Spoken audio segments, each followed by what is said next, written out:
let's get rolling with Ask the Experts about planting and gardening for bees.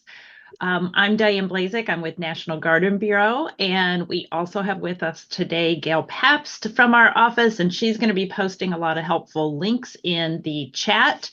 Speaking of the chat, you can ask your questions there. You can also ask them in the Q&A. We will be watching both of those, and we'll try to answer them as soon as possible. And what I want to do now is introduce our panelists. I will just quickly name our panelists, and then I will let each one of them introduce themselves. I'm sure they will do a much better job than I will. So we have Scott from Express Seed, we have Lisa from Danziger, and we have Lauren from Ball Floor Plant and Selecta. So let's go back to you, Scott, and you can introduce yourself and your company. Hi, everyone. I'm really excited to discuss planting for bees with you today. I work at Express Seed Company, and we sell seeds, young plants, and bulbs to growers who then grow plants and sell them to large and small retailers all across the US and Canada. So odds are many of the plants that you've purchased at a garden center may have passed through our company. So we're excited to be here and share what we know about some of these great plants. Thank you. And to you, Lisa. I'm Lisa with Danziger. I'm marketing and key accounts for North America. And Danziger is a global company. We do both production and breeding and production of annuals, perennials, cut flowers. And just like Scott said, a lot of the plants that you see in the garden center can very likely be from us. I've been in the industry about 30 years. And when I say that, it makes me feel really old. But I grew up gardening with both my grandmothers. So I've had a love of plants since I was very young. Awesome. And Lauren. Hi, I'm Lauren. I'm with Ball Floor Plant and Selecta, so another leading global breeding company. Supplies a lot of the plants from North America and a lot of the garden centers and work closely with growers. And I'm a territory manager from the Midwest, but based in Texas. Excellent. And I must brag on all three of our panelists a little bit. I mean, part of the reason why we have asked them to be on this panel is in their various roles and in their history of working in the industry, they spend a lot of time outside. They spend a lot of time in gardens. And in gardens all over North America, if not all over the world. And so they are out there observing and seeing which plants attract the bees. So they have that practical experience. I will put a little disclaimer. None of you are entomologists or apiologist, I think is the proper way to say it. So it's not like you have degrees all about bees, but you have practical experience. And what we're talking about today is specific plants for bees. So that's what we're going to be talking a lot about. So first, I thought I would just kind of some generalities before we go into specific varieties or plant classes is which types of flowers and plants, like if you wanted to give an overview and somebody's going into their local garden center, what would they look for the best types of plants to attract bees? Who wants to start that one off? I'll go first. I would say, bees really love flowers that have the daisy shape to them. And they like flowers that have like a flat bloom on them. That's why things like pansies and daisies are so popular. It gives them a nice little place to land, and they tend to be drawn to those shapes. Yeah, I think another thing to build on that is, a lot of times it's whatever's in the garden center that's flowering, just needs to have a nice flower on it. And most of the time growers are putting in plants that are seasonally appropriate. So it's good to have products there with all throughout the season that the bees can enjoy. And then something else I read in preparing for this that I didn't know before is that bees tend to see on a different light spectrum than we do. They can see ultraviolet, and they tend to be attracted to, on the visual spectrum that we can see, blues, purples, violets, and that end of the color spectrum. And they're not as attracted to reds, which I didn't know. So I thought that was really interesting from a color palette choice. They recommend planting blues, purples, and that type of color. Excellent. That was my next question. And let's hear. And I think one of you talked about. I'm sorry, Lauren, did you have anything to add to that before we jump on about to the seasonal part? I didn't mean to skip over. No, you're good. I agree with what both Lisa and Scott were saying too, with the colorations and then just the open flower heads for them to land. Exactly. Yeah. So, talking about seasons, I mean, depending on where in the country you are right now, I think it's still considered spring everywhere, but it's just that your temperature may be different in spring. So what we did is we divided these plants, these flowers that we're going to be talking about by season. So I put some little icons in there just to be fun. I've got this little baby chick for the spring. I've got the sun for the summer. And then for late summer, fall, I've got a leaf and a sun. So as you look at each one, as our presenters are talking about them, that's going to also indicate the season. But one of the other things we wanted to bring up is, what's out there naturally right now and what are some of the trending things that are happening. So you do see a picture here of, pardon the weeds, we're feeding the bees. We did a blog, and I'm going to have Gail put a link to the blog in there. You might have heard about Mow May, and there's a good message in there, but you have to make sure that it's the right decision for you as far as, is it May, which is not true, in some of the warmer climates, and is it really best to let your lawn go, or might a better message be to overall reduce your lawn and just go ahead and plant some of these annuals and perennials that will attract bees? So does anybody else want to have any other comments about what to do in May? Yeah, I like some of the things you mentioned, Diane.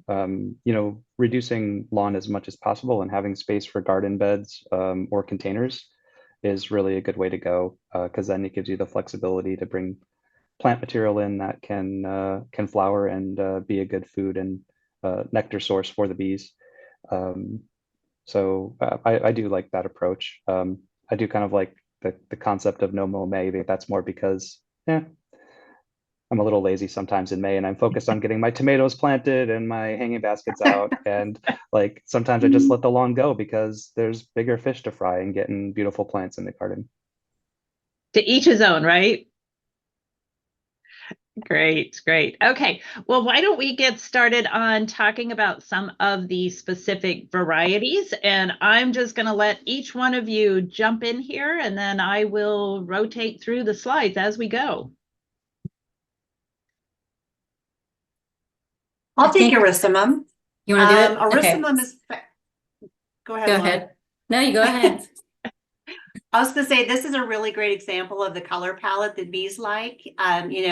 Scott mentioned the purples and the blues, and then the other hue that they like is the yellow, and they like the blues and the yellows mixed together. So it's a really great example. And Erysimum is also really nice because a lot of them have a slight scent to them, and bees are also attracted to scent.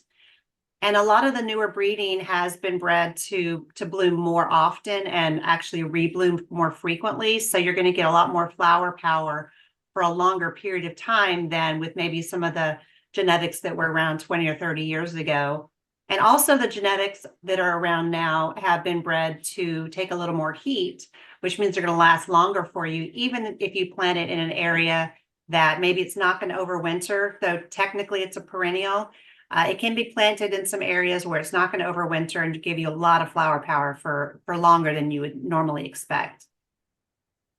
And I'm going to ask a favor of you guys. I did not put these on the slides, but if it is a perennial, like if it's a perennial up to zone 5, if you can mention that.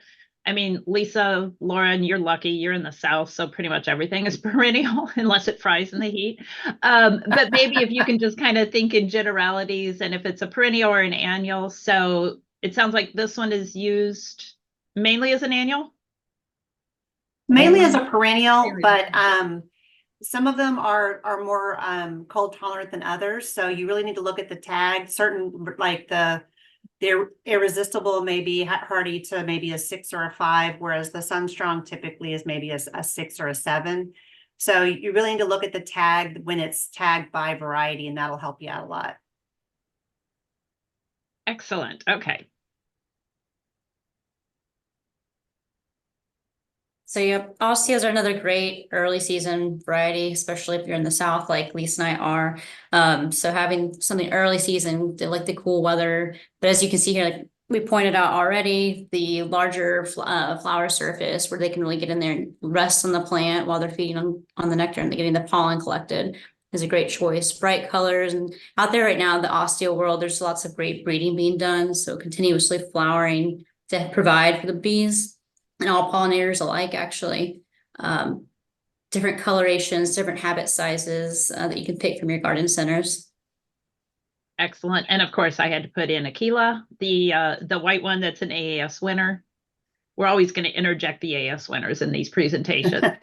Yeah, I'd like to build onto that too. Like the Aquila is really interesting, and it's a product it's near and dear to my heart because I helped work on the development of it. But it's a lot of products are propagated vegetatively here, like the Voltage and Ostica and other osteos, and they're great.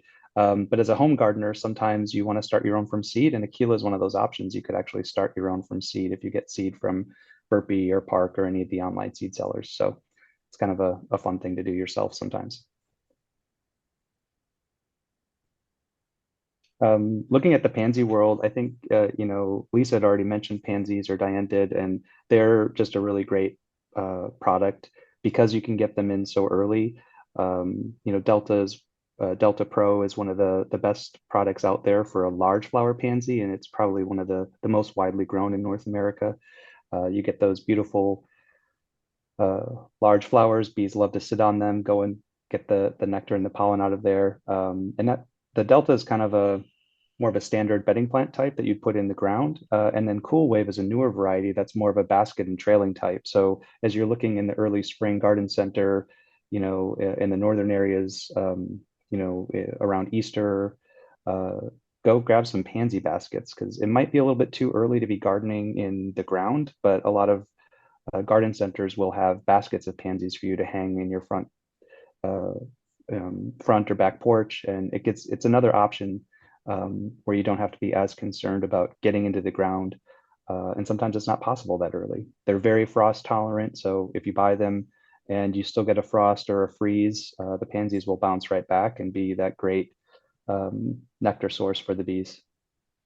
I kind of like to think of it as if you're craving some spring color, our pollinator friends are probably craving some spring pollen and nectar also. Another thing about pansies that sometimes gardeners at home don't realize is if you ever go into a greenhouse full of pansies, they actually have a beautiful scent. And that scent is also an attractant, and it is a fabulous scent, but you really only catch it when you've got it in bulk. Yeah, that's a really good point. And they're edible, which I like. You can put them on salads, you can put them on cupcakes, you can do whatever. So they're just really, really nice to throw into a salad too. And somebody has asked, how long into the season will pansies grow? They will start to stretch and the flower size will get a little smaller. What is that temperature range? They definitely are happiest under cooler temperatures and specifically cooler nights. So it can be relatively hot during the day, but if it's still dipping below 55 degrees at night, they'll continue to perform. But in the southern parts of the US, pansies are really considered a winter crop. In the northern, it's more of a spring or fall. But really, this would be definitely a much better plant in the winter or early spring. Definitely not a summer performer. We've got many more ideas for the summer later on in the presentation. Indeed, we do. And in addition to these last two that we have for the spring, I see that somebody else was saying that their daffodils, hyacinths, irises are definitely covered with the bees. So yeah, there's also those spring blooming bulb crops too. So who wants to talk about a poppy? I can tackle that one. So yeah, the Champagne Bubbles poppy is one of the best. It is also a perennial, tying to your point, this will come back every year, generally hardy to zone 5. And it's really fun to see the bees work poppy flower because there's so many of those stamens and anthers, and they just get in there and dance around, and they usually come out of one of those flowers fully covered in pollen. So poppies are one where you can really see them enjoying the flower maybe a little bit easier than you can on some of the other ones. So yeah, big fan of Champagne Bubbles Poppy. And then on the violas, I think that one was for me too. Pretty much everything we just said, everything Lisa and I said about the pansies is true of the violas. They're just a little bit smaller flowers. So you get a lot more flowers per plant than you do with the larger flowered pansies. But they have that same great fragrance that Lisa talked about, wide color range, and they also tend to be a little bit more heat tolerant than the pansies are. So they will go a little bit longer into the summer than your standard large flower pansies will. So it's a very flexible and easy crop to grow, and bees love them. Excellent. Now we're going to move into the warmer crops. So I think you've got one here, Lauren, that you want to talk about. And this is actually will be available next year. So everybody on this webinar is getting a sneak peek of a few things that will be available next year, but they are on the market commercially this year. And there are other ageratums out there on the market that are already commercially available. So any ageratum, though, is a great product to choose. It's continuously flowering a lot of times, lots of pollen count. But if you just even walk by an ageratum, you can see tons of pollen coming off of them. So the bees' natural attractant for all pollinators. That's why this one's named Monarch Magic, because the butterflies just flock to this plant. And it has some nice figure to it. It's nice blue coloration. So we talked about too, with the bees really honing in on this blue type cool colors. Also great for a fall, or not fall, sorry, summer extender plant.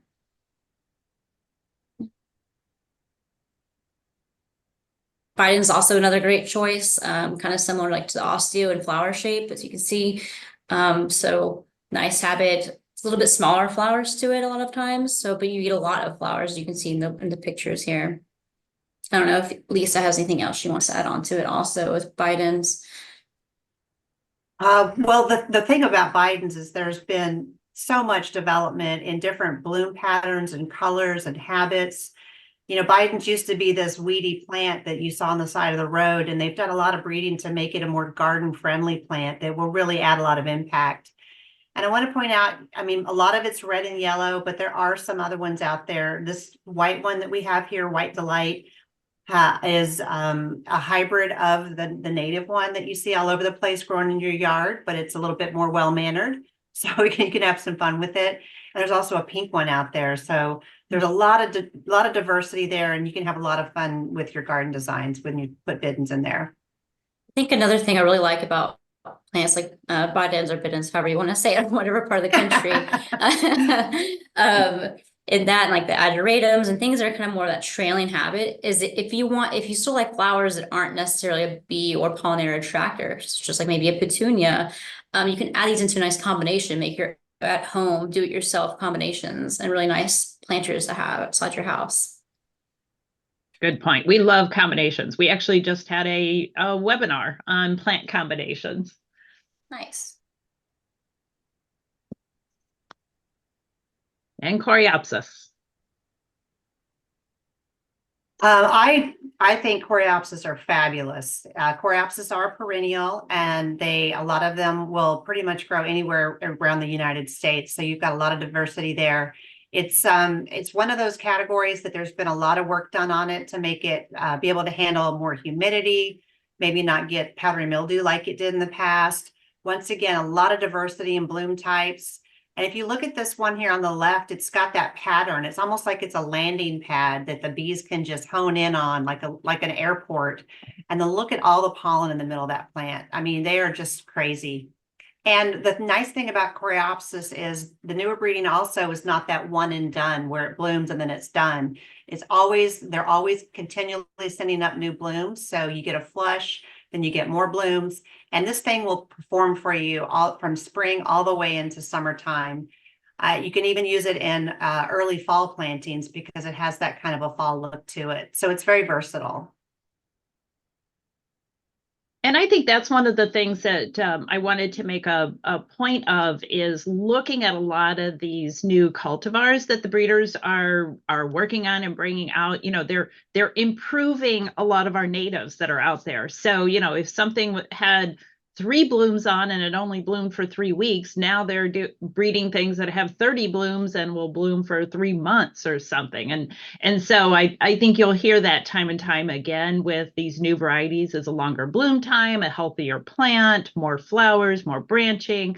So that is definitely a common theme when you're looking at some of these newer varieties. Let's see. Lauren, did you want to say anything on this one? No, I just agree with what Lisa said too. It is a perennial plant, and Yeah. the continuous breeding that all of the breeding companies are doing right now is for, continuously flowering. So it really does provide a lot more for the pollinators. Yeah. And I think we're going to use this as a little clip, Lisa, is about the landing pad, which is perfect for the bees. They need that little landing pad. So I love that. We're going to pull that clip out and use it on social media. Yeah, I love that. Building on that theme with the Gerberas, a lot of times Gerberas were considered a pot or a cut flower crop, and they weren't really considered that, good a garden plant. But the Garvinia series from Hilverda was specifically bred for in-ground garden performance, and it's a phenomenal plant, continues to flower all summer long, and is also a perennial zones 7 through 10. So for those southern growers, this will continue to come back year after year. It does have that same central eye, and some of the colors are quite nice with that bullseye in the middle or the landing pad, as Lisa said. So Garvinia is probably the best garden Gerbera for you and for bees in your yard. Okay, now I shouldn't have said that because now each one of you are going to say landing pad like 10 times to the rest of the webinar so that I will use you as a clip, right? Lauren, I think you had brought up how good some herbs are for bees. Herbs are great, especially if you want to do a little garden in your yard or you have a large garden area for vegetables and herbs. So I think that 2 of the top ones that we really, really like are going to be the Africa blue basil and then the mountain mint. But of course, all the basils are very highly attractant to the bees, along with like thyme flowers, chives flowers, sage flowers, even anything in the brassica family. So just this last summer, or this last season, I had some broccoli in my garden that I let go out to bloom, and the bees were all over it. So anything in the brassica family is a great option if you want it to go flower. And I was talking earlier about how fun it is to take pictures and videos last year when my tomatoes were in bloom. Oh my goodness, I was out there with my video camera and videotaping them crawling in and out of each of the little flowers. It was just so exciting to see. And don't forget with herbs, there's a lot of them that are really low to the ground and trailing. You can use them as a ground cover also. So when you're planting your garden, you can take those herbs and use them as a ground cover. You can also use them as an element, as a trailer in a combo. And so it's not just about having an herb garden. You can really have some fun with them. Good points. Lavender. Yeah, and the lavender, there's several varieties, great varieties that are out there of all different types. So the English lavender, I think, is the one that most people know or love and think of as lavender. That's the lower right hand there with those dark blue, purple flowers. That is blue spear, which is a hardy perennial to zone 5. Beautiful fragrance of the foliage, again in that herb category, as Lauren was talking about. Bees just love it when they're in flower. And then in the Spanish types, the ones that have like the little flags that come off of the top, those are the rest of the photos there. And there's a lot of great varieties there. I think Lavella, Javelin Forte are some of our favorites there as well. So a lot of work has gone into selecting and breeding new varieties of lavender to continue to perform for the home gardener. And then all those great attributes mean more flowers all summer long for the bees. And we have a question on this. So I'm going to toss this one to our southern friends. Any lavenders that you recommend for the deep south? Well, I have 2 opinions on that. As a Florida gardener, I know there are a lot of things that I can enjoy and love. And yes, I don't get the cold, but my summer kills a lot of things. So you can, if you pick one up that maybe is a floral one, and you can just play with it in your garden and let it and love it until it croaks on you and then replace it. But there are a few that have been bred specifically for the South. And one of them that comes to mind is Phenomenal. That one's been around for a little while, and that one was truly bred and selected to handle the heat and the humidity. So that's a really nice one for the South. Yeah, I Excellent. agree. If I had to give a lavender recommendation, I was going with Phenomenal too. Okay, thank you. Oh, and I don't know if you guys saw the email that came out today that University of Missouri was just coming out with some new research as far as growing lavender in Missouri. So then you've got the heat and humidity kind of central. So I'll have to pull that up and I'll put that in the email that we send out after the fact, just so that everybody, if we have anybody from the central part of the United States, you might have some tips there about growing lavender. Let's hear. I think, Lauren, you're up next with some Lantana. Lauren does Lantana. Lantana is a great also choice, especially in the South. We're going to have to deal with the heat. It's going to be one of the few things that we can really have. It's going to flower all summer long and really handle the heat. So Lantana is a great choice. There's a lot of native Lantanas out there, as well as ones that we're breeding for that are what we call a little more sterile. So they're not going to go through the cycles of where they're going to bloom, then go back out again and take a while to reflush. So ones you're going to buy from their garden centers now are going to be continuously flowering and are considered more of a perennial in the South. They will last year round, versus in the North, of course, it's more of an annual type. It's a great option with like nice little clusters of flowers throughout the plant. And there's lots of flowers too.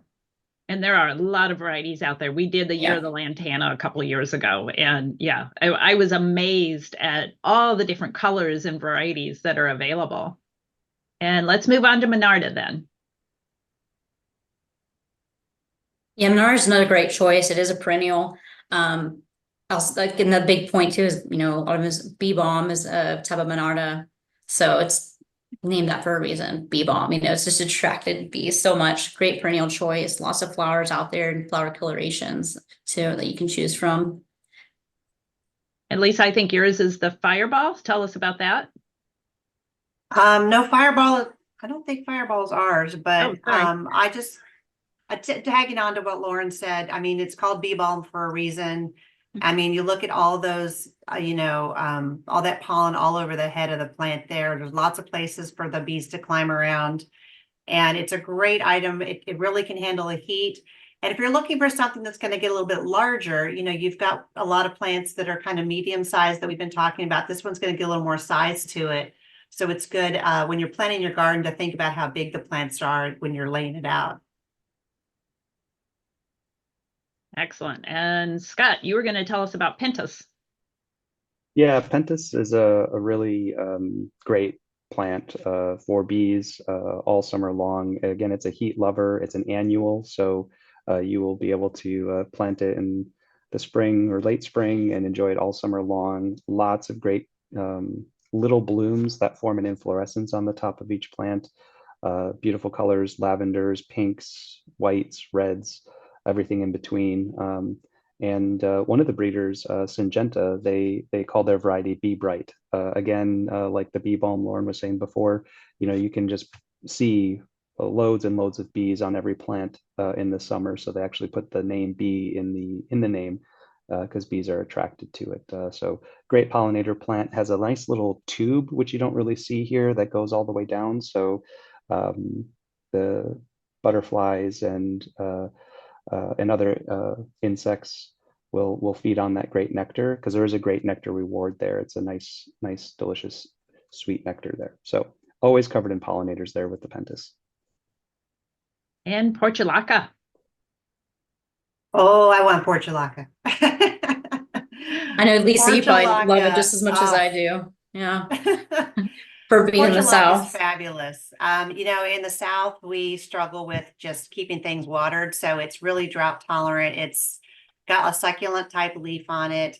But I got to say, I travel trials all summer long, all over the country. And these commercial trials where they've got all of the different genetics, petunias, salvias, lantanas, portulaca, you go to a bed of portulaca and it is covered in bees. The bees just attack these things. I mean, it's something about it that they just really love. There's so much diversity and these things are bulletproof in the summertime.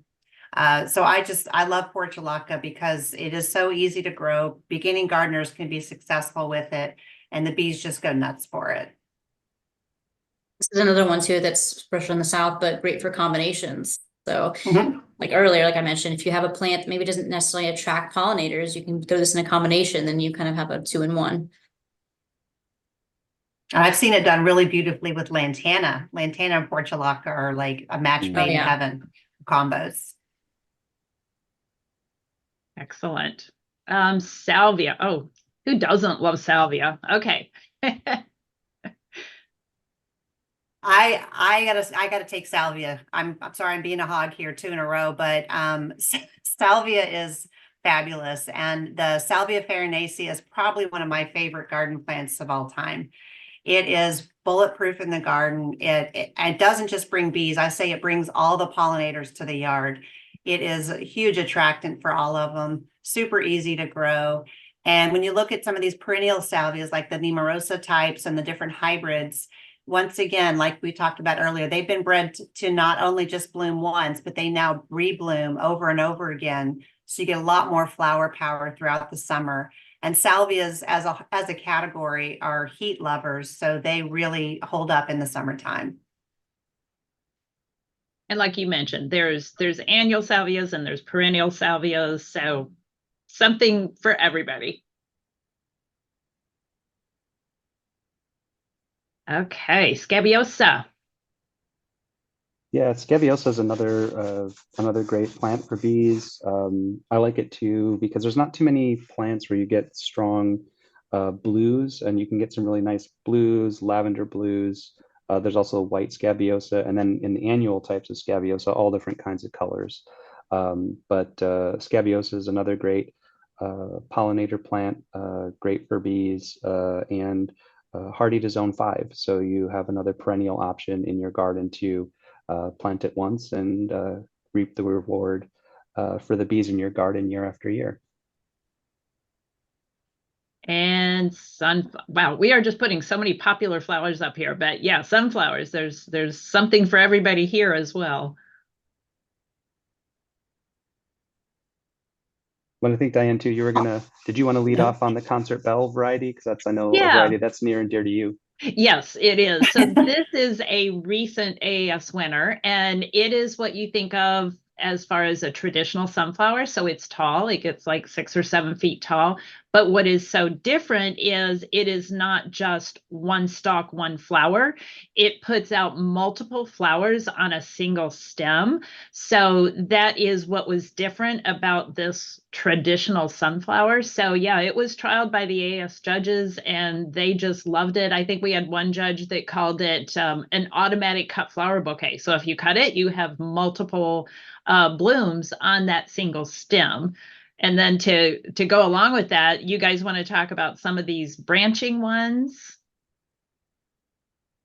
The Soul Seeker and the Sunfinity are both breeding that has made a more of a hybrid where you've got the flower power, you've got all kinds of flowers being cranked out, but it's a smaller plant and it's more of a shrubby type plant. So you're getting lots of branching. It'll fill a garden bed beautifully, and you'll get these medium-sized flowers, but it keeps cranking them out just hundreds of them during the season. So you once again, think about when you're planting this, where you're putting it. It's going to be a larger plant, but it's not going to just go straight up like a traditional sunflower.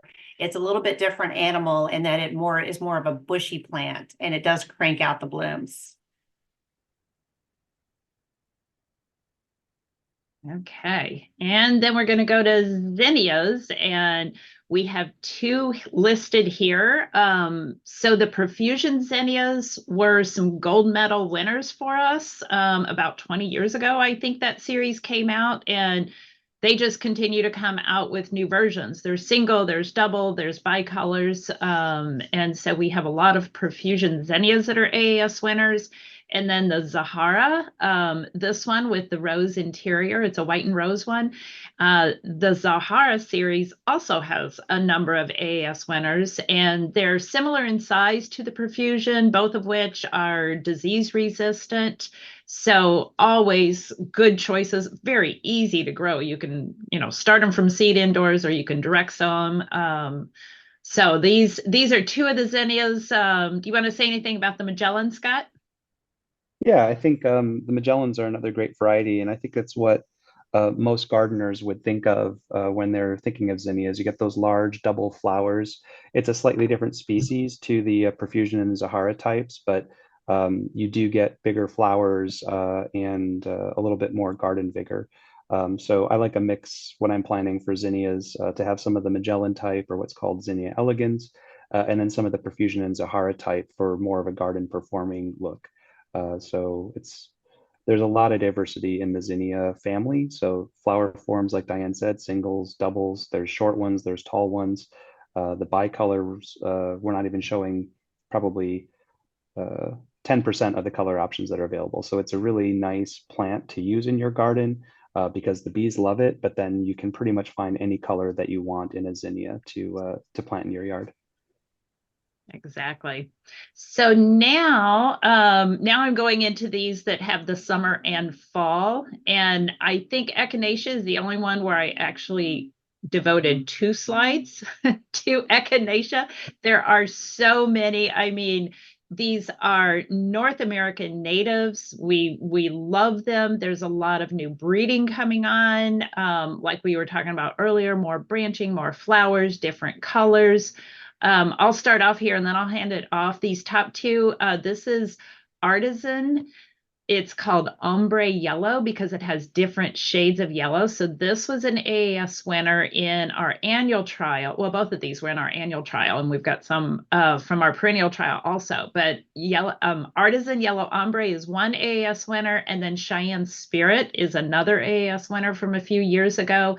And this one is just gorgeous. I love how it comes. I think it's about 7 different colors. This was during your reign, Scott, where you had put this into the AAS trials, but it is just amazing the number of colors that comes from this. Well, I can't call it a mix and I can't call it a series. It has a special name. What is that, Scott? That terminology?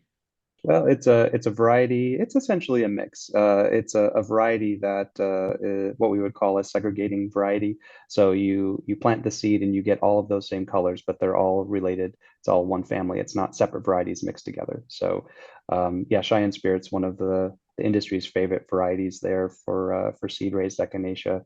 Again, Diane said Echinacea is a native class, but these are these basically improved natives. They've been improved for hardiness, improved for different flower colors and flower shapes and sizes. The other varieties there towards the bottom are the Sun Magic Vintage. That's a newer series of plants, and I've seen some really interesting new things coming from that breeding pipeline as well. So a lot of activity in Echinacea in the garden. And Lisa, I think I'll pass these over to you, even though I also love these Echinacea, but I know you know a little bit more about them coming from Danziger.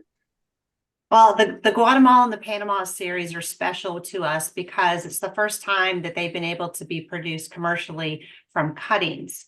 Traditionally, they were only produced from seed or from tissue culture. So we were able to get these into production, and they are a type that can be vegetatively reproduced.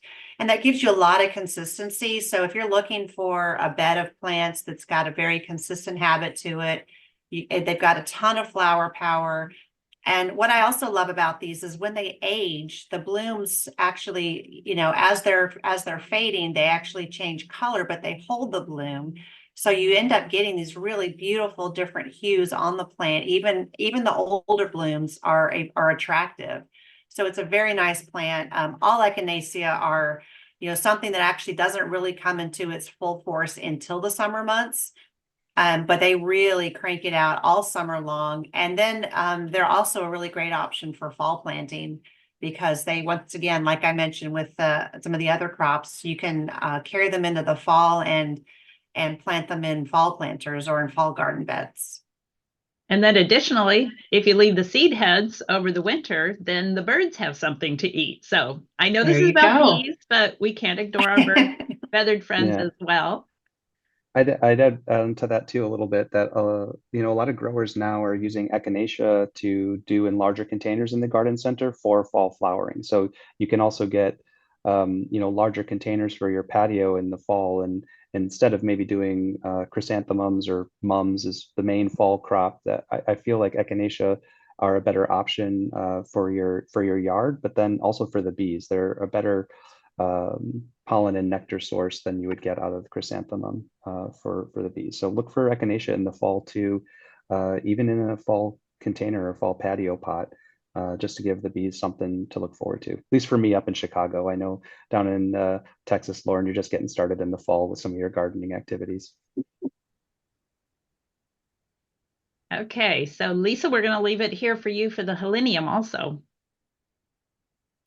The Helenium is actually a Syngenta product. It's you can see here, these guys are fabulous for fall. They get some good size to them. They've got that daisy type flower that, you know, we talked about, bees love that. And they have kind of the same look of like a Coreopsis and or a Gaillardia, in that they just have this mounded habit and they're just always pumping out flowers. So I love these for fall and for once again, you know, as an alternative to mums and some of the other things that maybe don't hold up as long. These just keep cranking out the color and they keep getting size on them. So they're very versatile and very tough. Perovskia is another really strong and hardy perennial. I think of the ones we have on the list, it might be one of the hardiest. Most of the varieties are hardy through zone 3, little spire and denim and lace included. So extremely durable plant for your home garden. And when they do come into flower in the late summer and through the fall, this is where the bees go. They just flock to the plants, and they can be covered in them. And this is one of those, yeah, we could say bulletproof plants that, from a home gardener's perspective, if you're a new gardener, it's one of those almost impossible to kill perennial garden plants. So it's a safe bet to get started into gardening.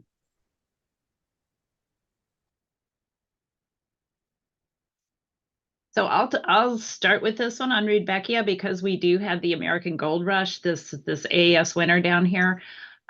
This actually was one of the very first perennial winners that we had from our AAS trials. You know, for years and years, AAS was only doing annual trials, and then we added perennial trials.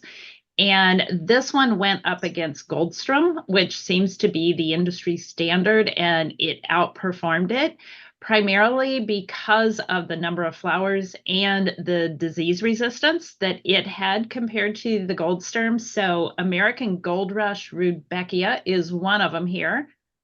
Scott, you want to talk about Dakota Gold or Cheyenne Gold or any others? Yeah, I think those are all great varieties. There's such a, like some of the other plant classes that we've talked about, there are so many great varieties out there. Bicolors, reds, oranges, all different heights. So pretty much Rudbeckia as a category is great for your garden.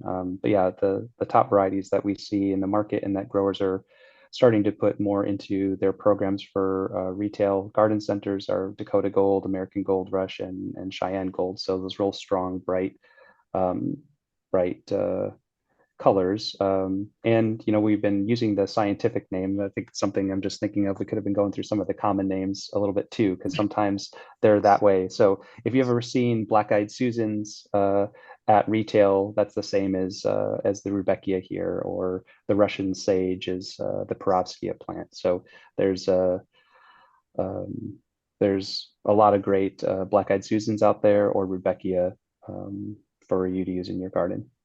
Bees love Okay. them, whichever one you plant. And you didn't say landing pad. Look at that. That's another great landing pad.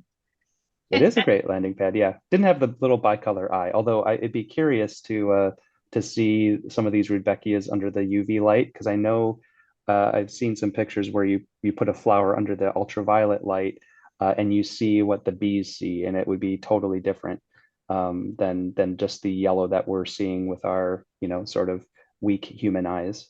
Bees' eyes, I guess, are they're able to perceive a lot more than we can. We have a book from an author member, and it's very interesting about everything that the bee sees and their lifetime habits. And yeah, it's a lot of unique. If you are going to a cocktail party and you want some trivia about bees, you need to look at this book. Maybe Gail can put there it is, Surprising Facts About Bees. She's on it. That's one of our books. Yeah, she was fast there.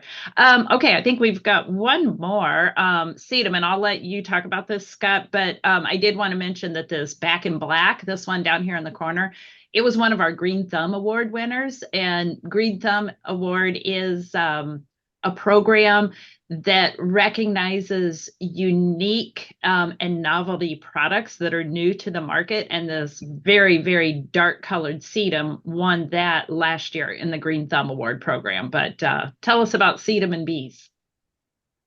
Yeah, that sounds good.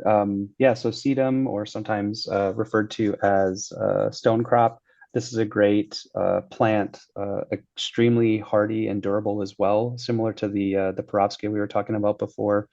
It's extremely durably hardy.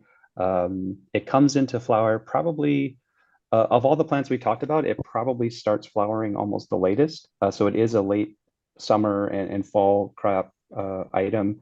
But then all summer you get this really nice succulent foliage to enjoy. And I think the variety Diane was pointing out, the Back in Black with that dark purple, almost black foliage, you get that interest in your garden. But then the bees get their reward in the fall.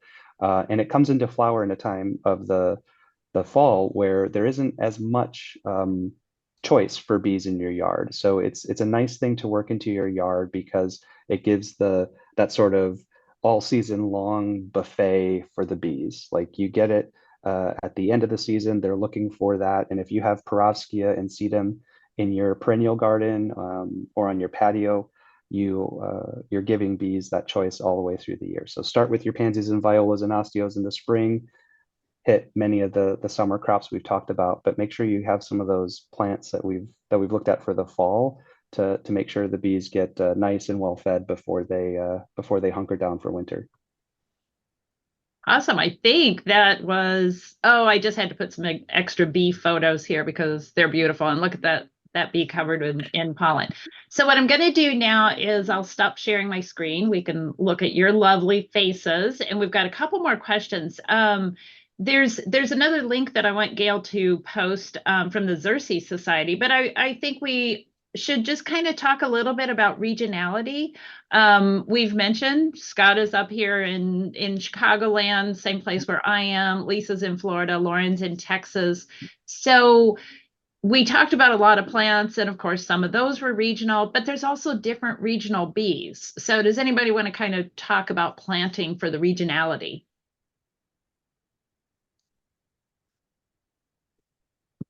Or not?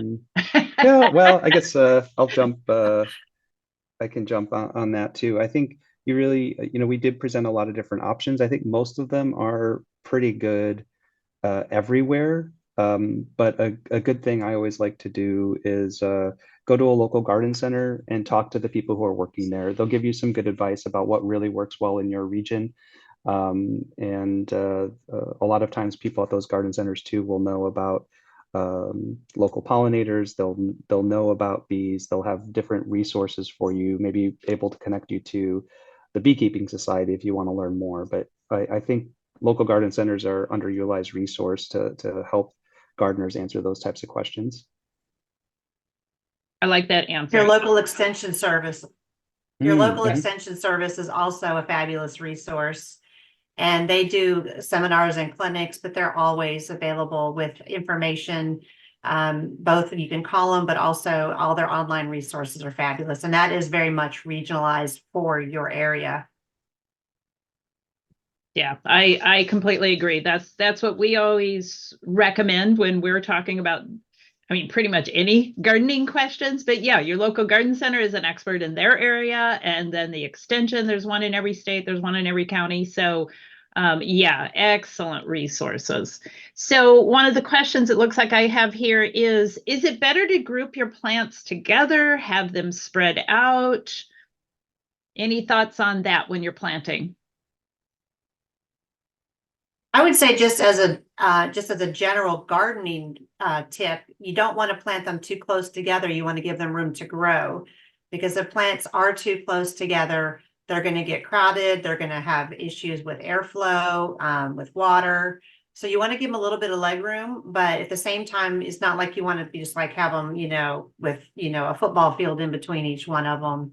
So look at the tag, or do a little bit of research on how big that plant's going to get, and then plant with giving it some elbow room between the plants. Yeah, I would agree with that. The tag can be a good resource for how far apart to space them, but I think it would be, if you're going to choose one of these plants, it's probably a good idea to have 3 to 5 or more sprinkled around, just so that if you just have one echinacea in your garden, maybe the bees aren't going to find it. But if you have a little clump of them, or um, a larger container with multiple plants, then you're giving them more flowers to feed off of as that individual flower goes through its life cycle. So of course, I'm a big fan of always planting more plants in the garden. That's my vibe. That's the way my garden looks. I think everyone has a little bit of their own aesthetic, but definitely, to what Lisa said, the spacing should be on the tag. If not, ask the garden center where you're buying the plant. And more is always better. And Scott, I guess you At the really right want a lot spacing. of, Scott wants a lot of landing pads in his garden. Oh yeah, lots of landing pads. Yep. Landing pads. So another question we have here is, our presentation was primarily annuals and perennials. Somebody had mentioned some bulbs, so obviously spring flowering bulbs, summer bulbs. I'm sure there's some flowering shrubs that are fantastic. Does anybody want to toss out some other suggestions of what you see as being very good for bees that were maybe beyond the annuals and perennials that we talked about? All of the flowering trees. I mean, if you go into a cherry orchard or a peach orchard, they are all over the place. That is their job, is to pollinate that fruit, and that's what they do. So those are always great, and they're very ornamental. So they're so beautiful when they bloom in the spring. As far as shrubs, one that I really like is Budley is a really nice one. And it can be small or large. You can get it in a small pot, and it almost looks like is grows and is treated like a perennial, but they also have some that are larger and are more of a bush form. So those are some of my favorites.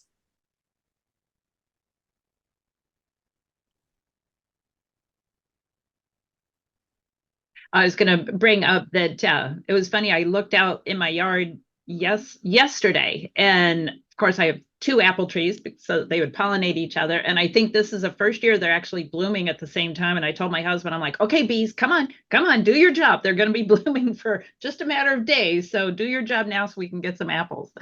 Okay, let's see here. How much time do we have? Any special advice on anything else to do in the fall? We did have some fall things. We had about 6 or 7 different varieties. Any other things special, like don't clean up too early, or don't cut them down too early? Any other advice for fall to help the bees out? Well, as you said at the beginning, I don't fall into the entomologist category, so I think some of those might be better advised. But I've heard and read that it's okay to be a little bit messy. Like, it's okay to leave a little bit of leaf litter. It's okay to leave a little bit of stuff in your garden beds, so to give some of the ground dwelling species a little bit more cover and a little bit more shelter as you're going into the winter months. But as I said, I'm by no means an entomologist, so I'm not entirely sure if there's anything beyond that than what I've seen or read. I have also seen, it's not specific to fall, but throughout the garden year, spring, summer, and fall, having water sources for bees is a good thing.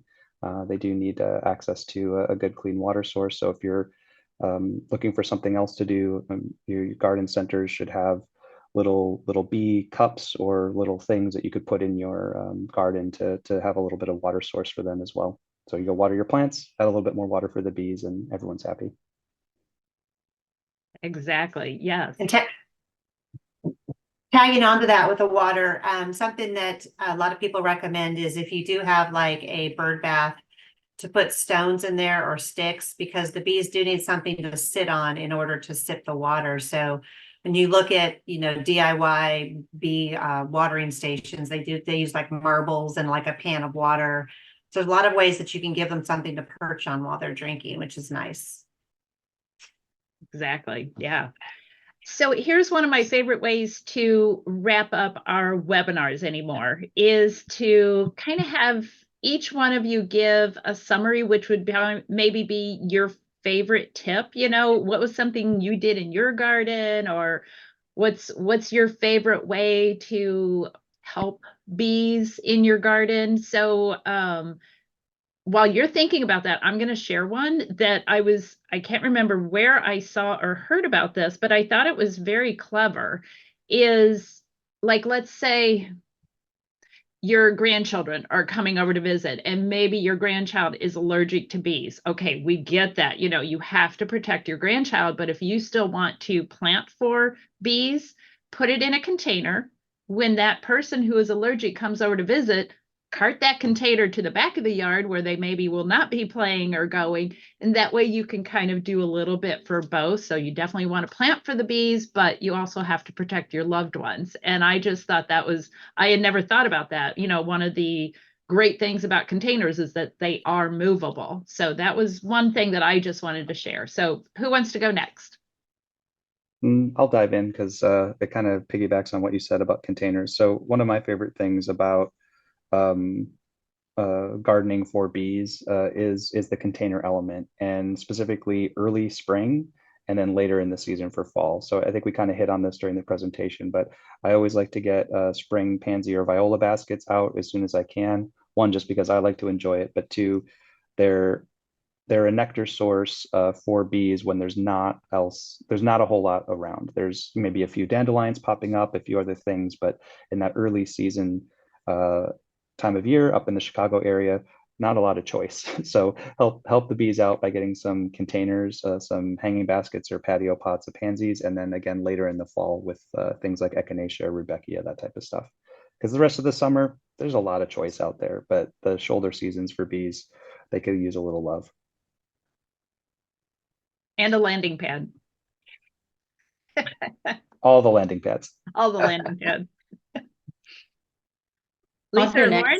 Yeah, I am kind of going off what Scott said too. So I really like how there's really no garden or outdoor area too small to help provide for the bees if you want to do your part. So even if you are living in a smaller apartment complex and you just have a patio balcony, you need those containers and you can have your early seasons, switch it out then to the summer season and switch it out again, to the fall season as you need to be. Continuously provides for the bees too. And with all the genetics out there now, there is a size for every pot size out there. There's a plant for every pot size out there. There's vigorous ones and there's very more compact ones to hold their size. Great point. Okay, Lisa, last but not least. Well, mine is more of a general gardening tip, but it absolutely applies to gardening for the bees, and that is just have fun. Gardening is fun. You get to play with flowers. Just be fearless. If it croaks, it's not your fault. The plant didn't try hard enough. Just replace it with something else. So gardening as a whole is an evolution. And then my other thing would be to plant for the seasonality. We talked about spring, summer, fall. When you're planting, think about that so that you've always got things in bloom. It's not only good for the pollinators, but it's more aesthetically pleasing as just a garden design. Great tips. Love it. Love it. Love it. So I'm ready to go plant for the bees. Hopefully everybody else is. It is amazing how quickly the hour goes, but we also got a lot of information in. So I want to thank our panelists, Scott, Lisa, and Lauren. Thank you for your time. Thank you for sharing wonderful information and beautiful plants. We know that there is a lot out there that we can plant and help our bees provide landing pads. So with that, we will end today's webinar, but thank you again to everybody and have a great day, and let's go out and plant more flowers.